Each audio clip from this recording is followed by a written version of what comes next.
the favorite passages just keep on coming at us.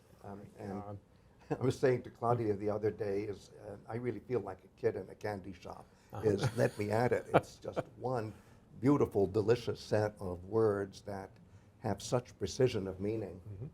And so here, you have a moment in the narrative of Phaedo, where he's telling how the argument is going, and right now, what is really at stake is whether the psyche is immortal, or whether it somehow gets annihilated after death.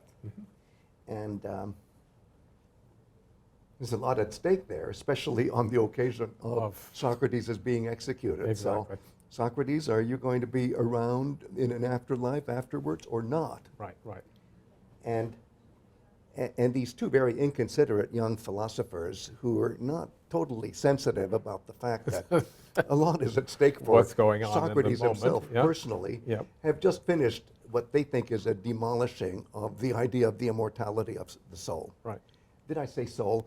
The immortality of the psyche. Yes, okay. And I like correcting myself in front of all the participants over and over and over again. So they think they have demolished the idea of the immortality or the potential immortalization of the psyche. And everybody in that group, according to Phaedo's narrative, is really depressed. But not only that, now the listener, Echecrates, is very depressed. He's been listening to this, and he interrupts Phaedo's narrative. And so now this is a break-in. And Echecrates says, you know, I feel like giving up right now. Why even continue with this story? Exactly, it's too sad. And what argument, logos, word literally, can we ever trust again?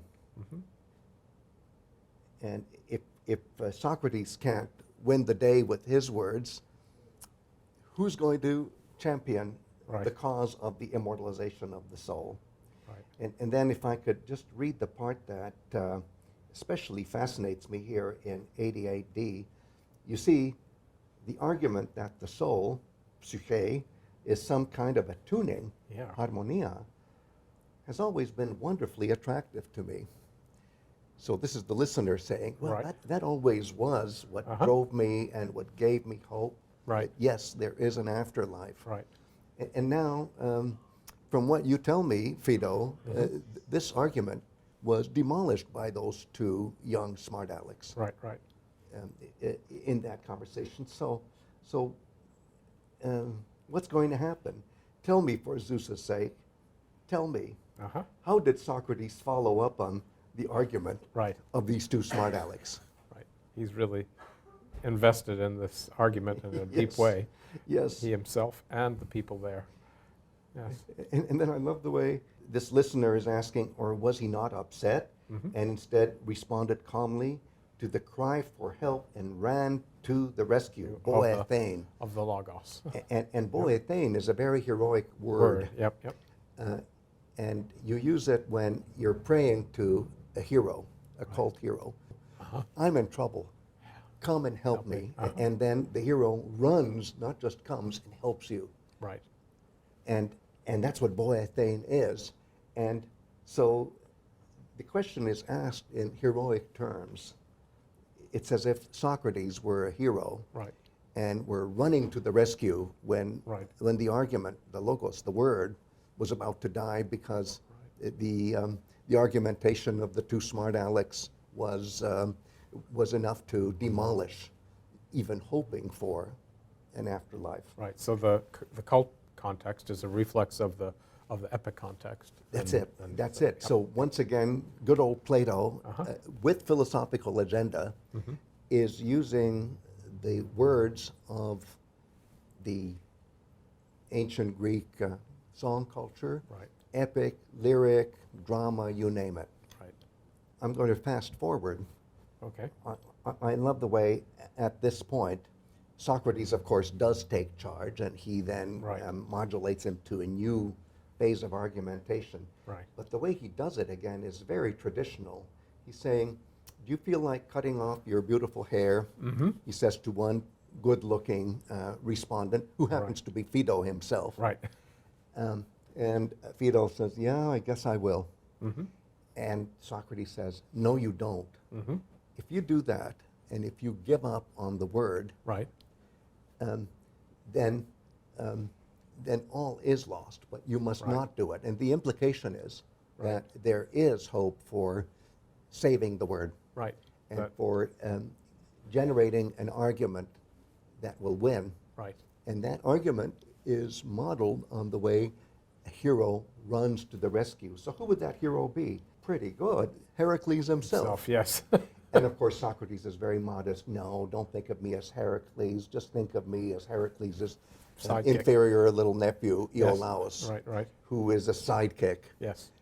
I'll be a sidekick hero, but not the primary hero. Right. And there's a lot of after you about whether Socrates or Phaedo, this good-looking disciple, Mm-hmm. will be the person who really runs to the rescue. Uh-huh. But what's the point? If Socrates dies, Right.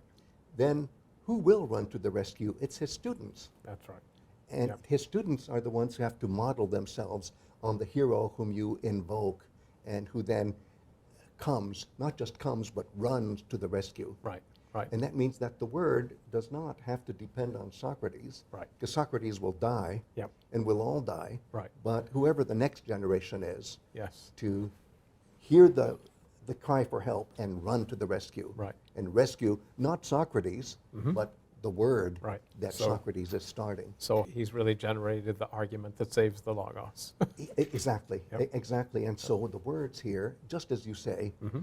of Socrates are the generative force Right, that right. keeps on giving, Yep. Yep. that keeps on coming to the rescue, even when old Socrates is dead. So Yes. when, Socrates says, oh, won't it be great to interview Achilles? Uh-huh. And there he's staging what an interview with Achilles would be like, and Right. it's really a dialogue with Achilles. Absolutely. And sure, at that point, he's still alive, but think Mhm. of the fact that when we read the Apology, and there's Socrates having an exchange with Achilles, well, Right. by that point, Socrates is dead. Uh-huh. Let's see, Socrates, for us, has been dead 2,399 plus 13 years. Yes.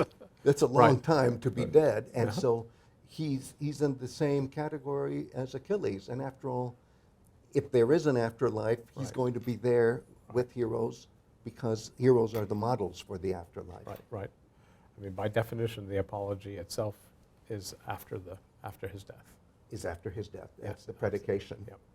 And, So he Yep. is having dialogues already in an afterlife yes. Exactly. when we read him.